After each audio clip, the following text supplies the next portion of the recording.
This is a 2018 Mini Clubman Cooper S. A 4-door, technically 6, fully British-made car. It's very good, very sturdy, very sporty. This is going to be your perfect for family car. I'm here to talk you through our buddy's car, how it's like to drive, and how it's like to live it. Let's go.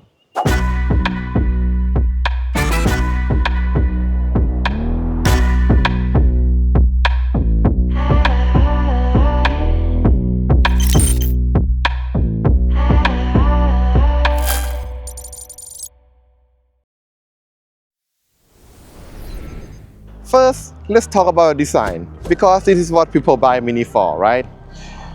The overall design is very good, and we'll start from the back. For the back, you got a sport bumper designs with 2 tail lights and then another brake light on the top. In the middle, you got 2 doors for the trunk and then tail lamps. This is not an original one. We replaced it with a newer one. And look, you got a British flag on it. For the sides, this is longer than a typical Mini because it's 4 doors.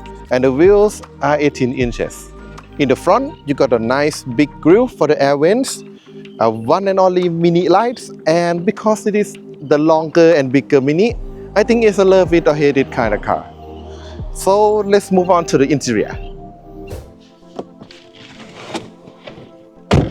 The interior is what Mini has always been improving.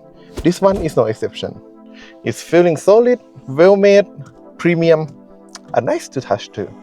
You got a big infotainment screen, not by today's standard, but at the time it's very big. As for a driver instrumental panel, you still get a physical mic gauge. I actually prefer these more than the digital ones, because it's a car, not an iPad. Now, the reason you are buying a 4-door car is of course a rear door. It's not very difficult to get in, and for the kids it would be very easy. When you get in, the knee room is pretty decent, foot space is alright, and the headroom I think is also okay. Now for the baddies, they are all small things but I like to point them out as well. Let's start with there is no Android Auto or Apple CarPlay support, so you are stuck with an old school Bluetooth and attach your phone right there for a sat-nav. That leads to the second and most annoying thing, that the built-in sat-nav is terrible. It's totally unusable, it's very hard to use. And lastly, it's about the barn door on the back. The frame is too huge, they block the very amount of visibilities in the middle. Thankfully, this car also has many good features that can make up for all of that. As I said before, there are full of ambient lights here, and there is a dedicated button for you to change the lights. No GDDD in the setting in the infotainment screen. You also have a switch that can be activated to bend down your left side mirror when you are in reverse. This helps so much when you want to look for lines and wheel stopper while parking. And lastly, the sound system that are included is made by Harman Kardon, and it sounds fantastic. The engine here is a turbocharged 2 liters 4 cylinders petrol engine, which can produce around 200 horsepower. It's a front-wheel drive with an automatic gear shift, which can accelerate from 0 to 100 within around 7.1 seconds. It's a very fast boy. As I mentioned before, this is a sport version. That's what the S is for.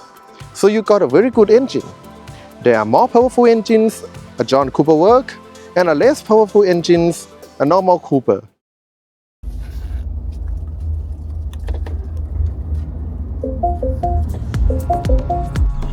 Now let's see what this car is like to drive.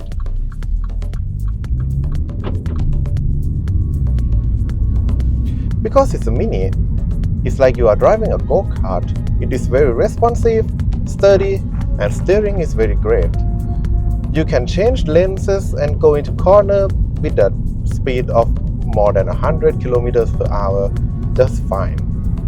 I daily drive this pretty much every day, from the home to school, school to home. This is my main way to commute, and the more I drive it, the more I love it. It had a 6-speed automatic transmission system in here, so pretty much everyone can drive it. The suspension here is not as comfortable as the Japanese car, but because it's a Mini, I think it's a band characteristic. And this is an equipped with a run flat tire, so it can be a little bit bumpier than a normal tire. The one thing I wish this car would have is more driving assistance system, because right now it already have cruise control. It's not even an adaptive.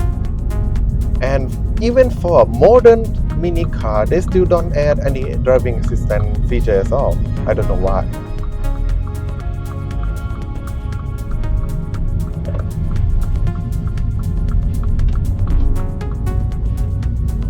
I think this is a great car for family with trace of sportiness in it. It's reliable, safe to drive, comfy enough to fall asleep with, but this is not for everyone. Because this is still a sport car, a fuel consumption is not going to be as great as a city or a hybrid one. I live in an outer area of Bangkok, which normally have light traffic, and still got around 12 km per liter. But if you can afford this car, the unique characteristic and driving experience this can offer, I think it's worth every penny. If you enjoyed this video and find the information useful, hit like and give me full marks. It means a lot to me. Thank you, and see you in the next one.